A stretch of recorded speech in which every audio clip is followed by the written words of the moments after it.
आगे है gym, gym से जूता, जीम से जुराब और फिर जीम से जग।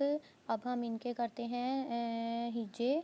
जीम, ये वाला जीम, फिर उसके बाद प्लस वाओ, ये वाला वाओ, फिर प्लस ते, ये वाला, और फिर उसके बाद प्लस अलिफ, तो ये बन गया जूता। आगे है जुराब, ये वर्ड है जुराब, ठीक है। और आगे उसकी पिक भी बनी हुई है जीम प्लस ये रे, यहाँ लिखा हमने।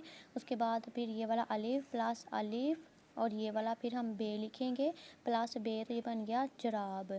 उसके बाद है जग, जीम की आधी शक्ल के साथ उन्होंने गाफ लिखाया हुआ है, तो ये बन गया जग। आगे हम करेंगे इसके हिज्जे जीम प्लस गाफ, तो ये बन गया जग।